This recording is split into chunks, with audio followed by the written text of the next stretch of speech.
Truckers, Part 24, Chapter 10. From the Book of Nome, Accounts, verses 10 to 12. 10. When lo, one returned, saying, I have gone upon wheels, and I have seen the outside. 11. And they said unto him, What is the outside? 12. And he said, It is big. On the fourth day, Angelo returned, wild-eyed and grinning like a maniac. The gnome on guard came running into the department, with Angelo swaggering behind him and a gaggle of younger gnomes trailing, fascinated, in his wake. He was grimy and ragged and looked as though he hadn't slept for hours, but he walked proudly, with a strange swaying motion, like a gnome who has boldly gone where no gnome has gone before and can't wait to be asked about it. Where have I been? He said. Where have I been? Where haven't I been, more like? You should see what's out there. What? They asked. Everywhere, he said, his eyes glowing.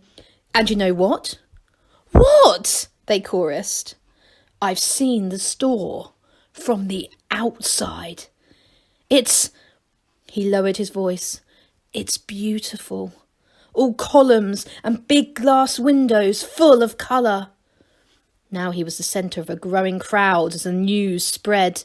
Did you see all the departments? Said the stationary. No. What? You can't see the departments from outside. It's just one big thing. And... In the sudden silence, he fumbled in his pouch for his notebook, which was now a lot fatter, and thumbed through the pages. It's got a great big sign outside it, and I copied it down because it's not trucker language, and I didn't understand it, but this is what it was. He held it up. The silence got deeper. Quite a few gnomes could read by now. The words said, Closing down sale. Then he went to bed, still babbling excitedly about lorries and hills and cities, whatever they were, and slept for 2 hours. Later on, Masklin went to see him. Angelo was sitting up in bed, his eyes still shining like bright marbles in the paleness of his face. Don't you get him tired, warned Granny Morky, who always nursed anyone too ill to prevent it. He's very weak and feverish. It's all that rattling around in those great noisy things. It's not natural. I've just had his dad in here, and I had to turf him out after 5 minutes. You got rid of the Duke, said Masklin. But how? He doesn't listen to anyone. He might be a big gnome in the store, said Granny, in a self-satisfied tone of voice, but he's just an awkward nuisance in a sick room. I need to talk to him, said Masklin. And I want to talk, said Angelo, sitting up. I want to tell everyone. There's everything out there. Some of the things I've seen. You just settle down, said Granny, gently pushing him back into the pillows. And I'm not too happy about rats in here either. Bobo's whiskers could just be seen under the end of the blankets. But he's very clean, and he's my friend, said Angelo. And you said you like rats. Rat, I said. Rat. Not rats, said Granny. She prodded Masklin. Don't you let him get too overexcited, she commanded. Masklin sat down by the bed while Angelo talked with wild enthusiasm about the world outside, like someone who had spent his life with a blindfold on and had just been allowed to see. He talked about the big light in the sky and roads full of lorries and big things sticking out of the floor which had green things all over them. Trees, said Masklin. And great big buildings where things went on the lorry or came off it. It was at one of those things that Angelo had got lost. He'd climbed out when he stopped for a while to go to the lavatory and hadn't been able to get back before the driver returned and drove away. So he'd climbed onto another one, and some time after it had driven away, it stopped at a big park with other lorries in it. He started looking for another Arnold Brothers established 1905 lorry. It must have been a cafe on the motorway, said Masklin. We used to live near one. Is that what it's called? Said Angelo, hardly listening. There was this big blue sign with pictures of cups and knives and forks on it. Anyway, there weren't any store lorries. Or perhaps there were, but there were so many other types he couldn't find one.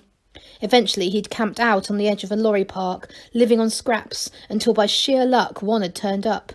He hadn't been able to get into the cab, but he had managed to climb up a tyre and find a dark place where he had to hold on to cables with his hands and knees to stop himself falling onto the rushing road far below.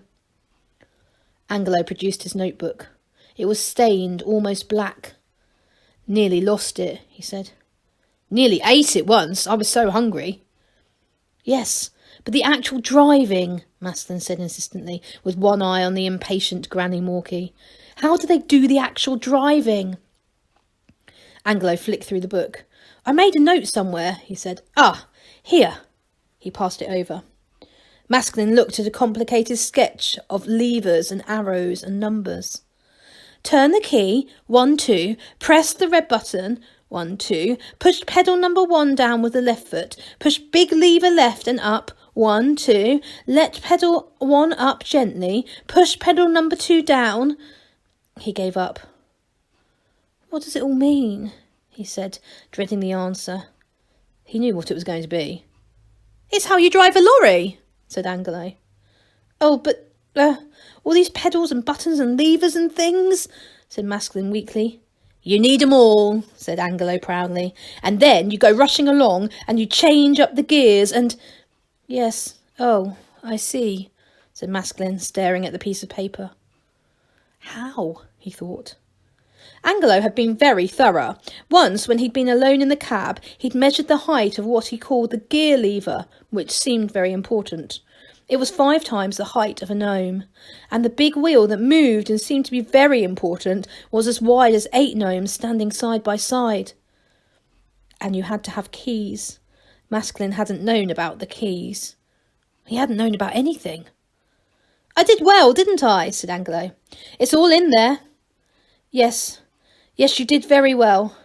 "You have a good look. It's all in there. All about the going around corners flasher and the horn," Angelo went on enthusiastically. Yes, I'm sure it is. "And the go faster pedal and the go slower pedal and everything. Only you don't look very pleased." "You've given me a lot to think about, I'm sure," said Maskelyne. Angelo grabbed him by the sleeve. "They said there was only one store," he said urgently. "There isn't. There's so much outside. So much. There's other stores. I saw some. There could be gnomes living in them. Life in other stores." "Of course, you already know that." "You get some more sleep," said Maskelyne, as kindly as he could manage. "When are we going to go?" "There's plenty of time," said Maskelyne. "Don't worry about it. Get some sleep." He wandered out of the sick room and straight into an argument. The Duke had returned with some followers and wanted to take Angelo up to the stationery department. He was arguing with Granny Morkey, or trying to, anyway. "Madam, I assure you he'll be well looked after," he was saying. "Humph! What do you people know about doctoring? You hardly have anything wrong here, where I come from," said Granny proudly. "It's sick, sick, sick, all year round. Colds and sprains and bellyache and bites the whole time. That's what you call experience. I reckon I've seen more ill people than you've had hot dinners, and," she prodded the Duke in the stomach, "you've had a fair few of those." "Madam, I could have you imprisoned," roared the Duke. Granny sniffed. "And what has that got to do with it?" she said.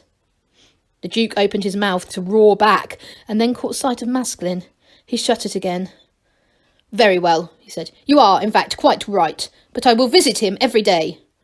"No longer than 2 minutes, mind," sniffed Granny Morkey. "5, said the Duke. 3, said Granny. 4, they agreed. The Duke nodded and beckoned Maskelyne towards him. "You have spoken to my son," he said. "Yes, sir," said Maskelyne. "And he told you what he saw?" "Yes, sir." The Duke looked quite small. Maskelyne had always thought of him as a big gnome, but now he realised that most of the size was sort of an inward inflation, as if the gnome was pumped up with importance and authority.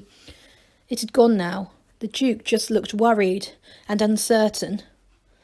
"Ah," he said, looking approximately at Maskelyne's left ear. "I think I sent you some people, didn't I?" "Yes." "Satisfactory, are they?" "Yes, sir." "Let me know if you need any more help, won't you? Any help at all?" The Duke's voice faded to a mumble. He patted Masklin vaguely on the shoulder and wandered away. "What's up with him?" said Masklin. Granny Morky started to roll bandages in a businesslike way. No one needed them, but she believed having a good supply. Enough for the whole world, apparently. "He's having to think," she said. "That always worries people."